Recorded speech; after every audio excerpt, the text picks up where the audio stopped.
Cara ketiga. Cara keempat, Allahu Akbar. Cara keempat. Cara kelima, pergelangan tangan kita, pergelangan tangan kiri kita atas, sentuh jadi. Sentuh. Macam ni. Kalau di sini tak. Jadi Allahu Akbar. Pergelangan berjumpa dengan pergelangan. Terus. Cara kelima ni, cara keenam. Jangan buat apa-apa, cuma pegang saja. Ni cara keenam. Ni cara keenam. Ulanglah. Itu yang ni kan. Allahu Akbar. Biasa banyak kali tapak tangan pegang pergelangan atas. Ini besar.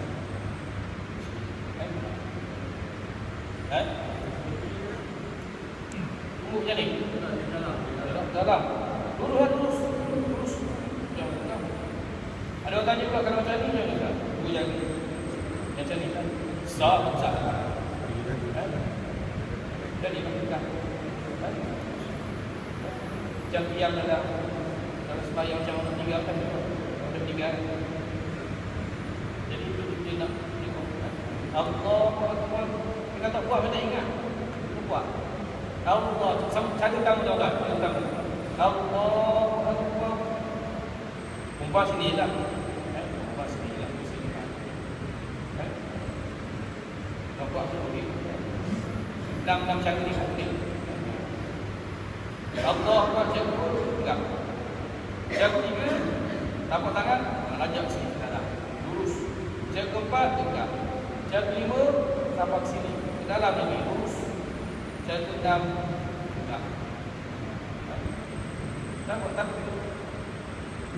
Macam-macam cara takbir. Ada orang takbir macam ni, Allah.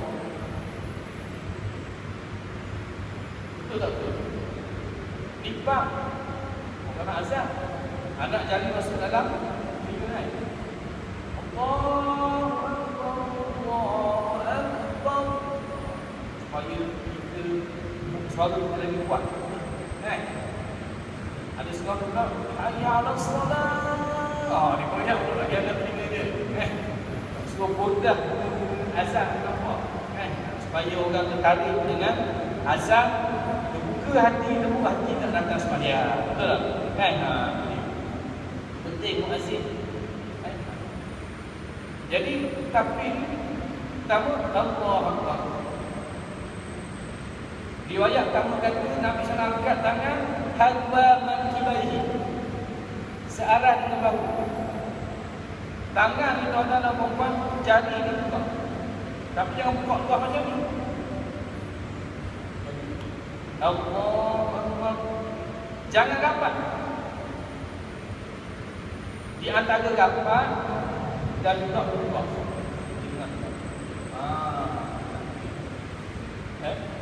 Allahu Akbar. Jadi jangan jadi kita jadi masalah roh. Ulangkan tapi terus cari semua. InsyaAllah. Tengok dari apa kita lepas belajar semaya jadi macam ni. Tapi macam ni masih bila? Macam ni masih bila? Dalam semaya masih bila? Yang buka habis jari ni masih bila? Masa rukuk.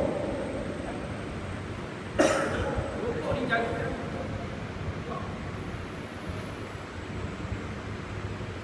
Rukuk semua masa rukuk.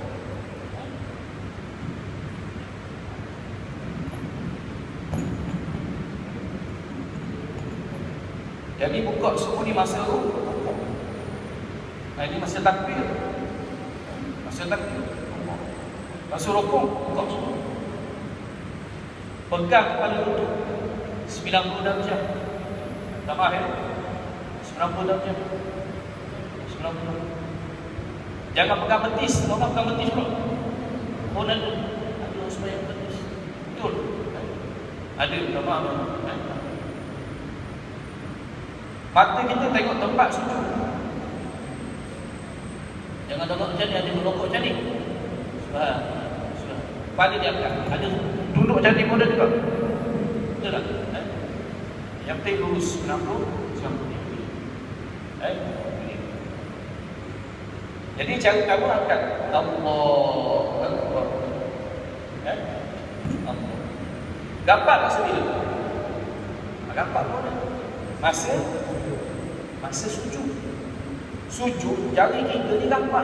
Kelima-lima jari dia menghadap arah kiblat.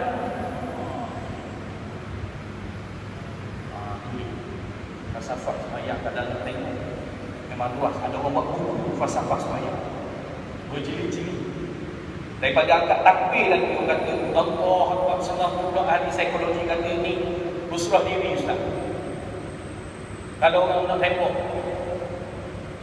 pistol, jangan gerak. Betul tak? Orang bukan pistol tak suah kat tangan ni. Orang kena bulu pistol, tak dalam.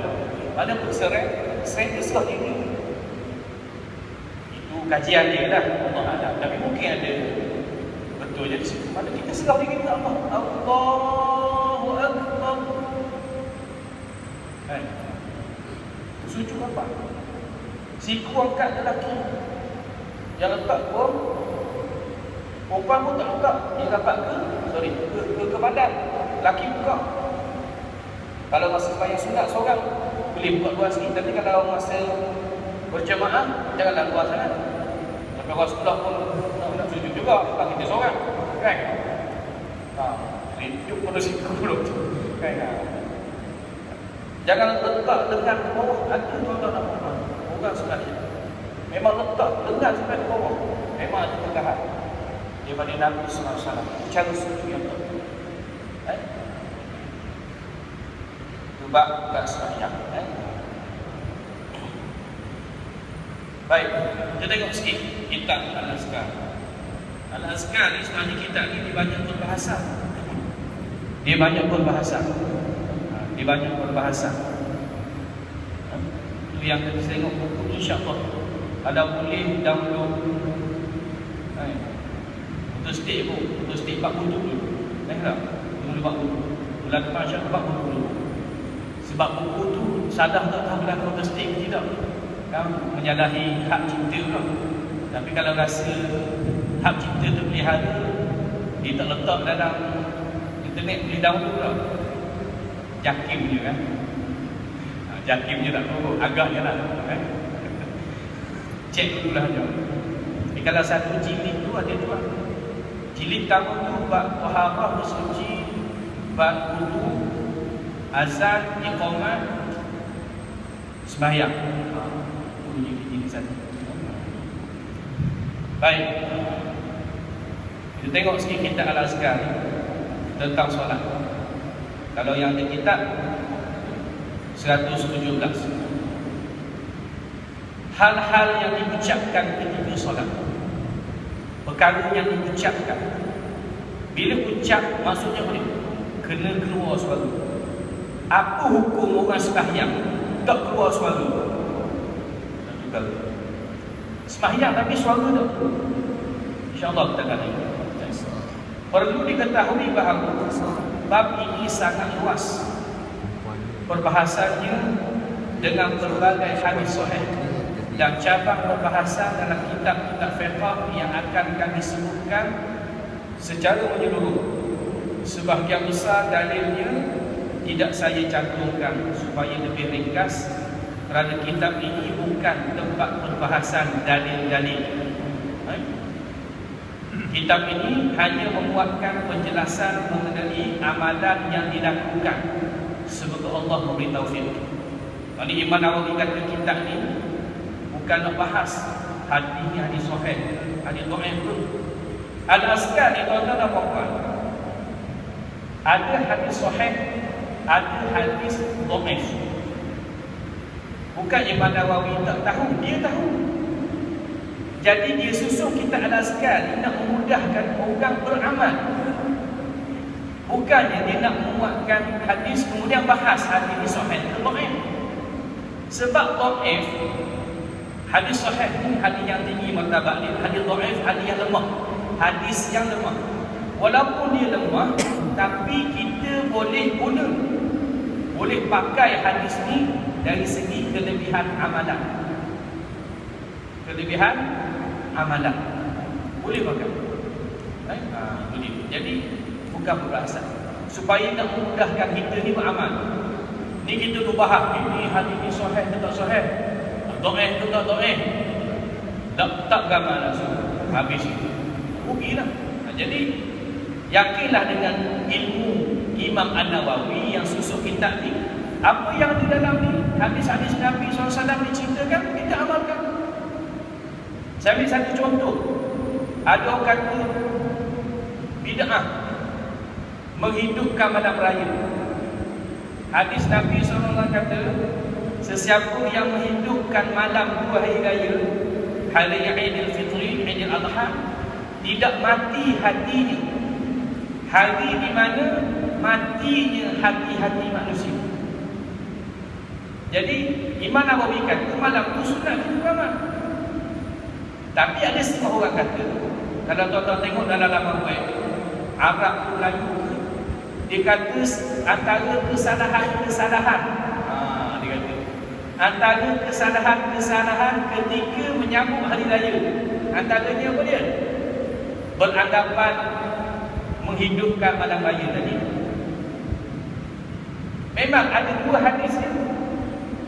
Salah satunya hadis dhaif. Di mana Nawawi buatkan dalam ni. Hadis tu hadis dhaif, tapi boleh tak kita beramal? Boleh. Jadi tak apa dah menghidupkan malam raya, tak masalah. Nampaklah fadilah tu. Bila tuan-tuan buatkan. Baik. Imam Nawawi ni tuan-tuan buat, kalau baca dia punya data dia cukup tadi. Pekaji-pekaji hadis ulama-ulama beri 3 sifat utama Imam Nawawi ni. Cerita sikit Imam Nawawi. Yang pertama, ilmu tinggi. Bayangkan umur 45 tahun. 45 tahun sahaja. 45 tahun sahaja. Kitab Riyadhus Shalihin, kitab Al-Azhar, macam-macam lagi kitab. Al-Arba'un An-Nawawi, hadis 40, macam-macam kitab. Itu ilmu. Hebat ilmu dia. Yang kedua, dia ni warak. Warak ni maknanya tawaduk, rendah diri, cermat dari bab hukum hakam halal haram ni. Ada satu riwayat kata masa dia berhijrah dari kampung dia Nawal, nama kampungnya Nawal, sebab tu dia orang panggil dia Imam Nawawi. Sebab lahir di Nawal, Nawal jadi Nawawi, orang Nawal. Kan Nawal kata kan. Masa hijrah dari Nawal ke Dimashq, Damsyik di Syria. Nak cerita waraknya Imam Nawawi ni, dia tak makan buah-buahan di Damsyik. Dia tak makan buah-buahan di Damsyik. Kenapa? Sebab masa tu rakyat diambil tanah kerajaan. Rakyat ambil tanah kerajaan secara tidak sah. Kan boleh mohon tanah kerajaan kan, tapi ada saluran dia. Supaya tak adalah orang ni tanah berbidang-bidang, orang lain tanah tak ada lagi, dia rasa dia je dapat tanah. Betul tak? Jadi rakyat ni ambil tanah kerajaan, dia tanam buah. Jadi Imam Nawawi tak makan buah di dalam sini. Dia waswas syubhat, buah berhadar ke haram. Tak cerita tawaduknya Imam Nawawi. Dan yang ketiga, dia seorang yang tegas dalam amal ma'ruf dan nahi munkar. Baik, itu cerita sekilas. Baik, tengok bab yang pertama, bab sembahyang ni takbiratul ihram. Baik. Perlu diketahui bahawa solat tidak sah tanpa takbiratul ihram. Tak sah sembahyang. Makna apa maksud takbiratul ihram? Iaitu ucapan Allahu Akbar. Yang mula-mula sekali. Takbiratul ihram sekali je. Ada pun takbir-takbir lain dalam sembahyang dipanggil takbir intiqalat. Takbir intiqalat ni takbir daripada satu pergerakan kepada satu pergerakan. Takbir perpindahan. Contohnya masa kita berdiri,